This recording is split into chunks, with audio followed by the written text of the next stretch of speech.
Assalamualaikum warahmatullahi wabarakatuh. Saya Rita Nurnalia dari Ekonomi Syariah S semester 2. Di sini saya akan menjelaskan tentang urutan-urutan ayat di dalam Al-Quran, yang kemudian ada urutan-urutan surat di dalam Al-Quran, apakah bersifat taufiqi atau bersifat tauqifi. Yang pertama ada urutan ayat di dalam Al-Quran. Jadi ayat itu merupakan kalam daripada Allah Subhanahu wa Ta'ala, yang dimana di dalam ayat tersebut terdapat beberapa kalimat atau beberapa antar kalimat yang terdapat awalan dan juga akhiran, dan merupakan isi daripada sebuah surat. Kemudian ada jumlah ayat di dalam Al-Quran. Jumlah ayat di dalam Al-Quran itu berjumlah 6.666 ayat ya. Itu berdasarkan keterangan daripada yang masyhur, di mana jumlah tersebut yang paling mudah diingat oleh kaum muslimin. Tidak menutup kemungkinan juga terdapat perbedaan pendapat mengenai jumlah ayat tersebut. Penduduk Mekah itu mengatakan jumlah ayat itu ada 6.213 ayat. Kemudian penduduk Madinah itu mengatakan 6.214 ayat. Kemudian ada penduduk Basrah itu mengatakan 6.216 ayat, dan juga penduduk Kufah itu mengatakan ada 6.236 ayat. Urutan-urutan ayat di dalam Al-Quran itu termasuk dalam tauqifi. Kenapa? Karena urutan-urutan ayat tersebut berdasarkan ketentuan-ketentuan daripada Nabi Muhammad SAW. Seperti yang kita ketahui, pada masa Rasulullah SAW, Rasulullah tersebut mengutus beberapa sahabatnya untuk menuliskan wahyu yang turun untuk umat Islam. Di antara sahabat Rasulullah SAW yang diutusnya itu ada Abu Bakar, kemudian ada Utsman, ada Ali, dan juga Umar, yang kemudian kita kenal dengan nama Khulafaur Rasyidin.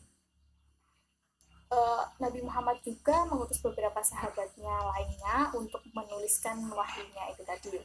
Kedua, ada urutan-urutan surat di dalam Al-Quran. Surat itu merupakan sebuah kumpulan-kumpulan daripada ayat Al-Quran, di mana di dalam surat itu tadi pastinya memiliki lebih daripada satu ayat. Jadi itu minimal 3 ayat ya, seperti dalam surat Al-Kautsar. Terdapat juga perbedaan pendapat ya mengenai bagaimana sih urutan-urutan surat di dalam Al-Quran. Itu ada yang pertama itu mengatakan bahwa urutan surat itu berdasarkan ijtihad para sahabat.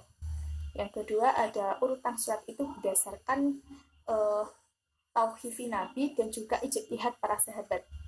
Yang ketiga, urutan surat tersebut berdasarkan tauqifi Nabi. Seperti yang kita ketahui bahwa Al-Quran itu sistematika surat-surat yang ada di dalam Al-Quran itu sama dengan sistematika ayat-ayat Al-Quran yang ada di dalam Al-Quran yang bersifat tauqifi, dari yang berasal dari Nabi Muhammad SAW, kemudian berasal juga dari yang berupa petunjuk oleh Allah Subhanahu wa Ta'ala melalui malaikat Jibril. Hal ini juga sama seperti yang dikatakan oleh Subi Al-Salih, yang mengatakan bahwa urutan-urutan surat itu bersifat tauqifi ya. Kenapa? Karena seperti yang kita ketahui juga bahwa Nabi Muhammad SAW itu hafal ya setiap urutan-urutan surat yang ada di dalam Al-Quran. Apabila urutan-urutan surat tersebut berdasarkan ijtihad daripada para sahabat, itu kurang masuk akal dan juga kurang dapat diterima oleh khalayak ya. Kenapa? Karena para sahabat itu menggunakan mushaf itu atau itu untuk kepentingan pribadi mereka. Apabila pada saat itu semuanya sepakat untuk menggunakan mushaf yang berasal dari Utsman, maka mereka juga akan serempak meninggalkan mushaf mereka dan juga beralih kepada mushaf Utsman. Kemudian mungkin pada saat itu para sahabat juga belum mengetahui atau tauqifinya belum sampai mereka. Apabila tauqifi sudah sampai mereka, mungkin mereka juga akan meninggalkan mushaf-mushaf itu tadi dan beralih kepada tauqifi. Sedangkan bagaimana sih penamaan surat di dalam Al-Quran? Diduga penamaan surat di dalam Al-Quran itu berasal pada masa kodifikasi ya, di mana buat nama-nama tersebut sebagai petunjuk agar lebih mempermudahkan baca. Demikianlah penjelasan dari saya. Ada kurang lebihnya saya mohon maaf yang sebesar-besarnya. Wabillahi taufiq wal hidayah. Wassalamualaikum warahmatullahi wabarakatuh.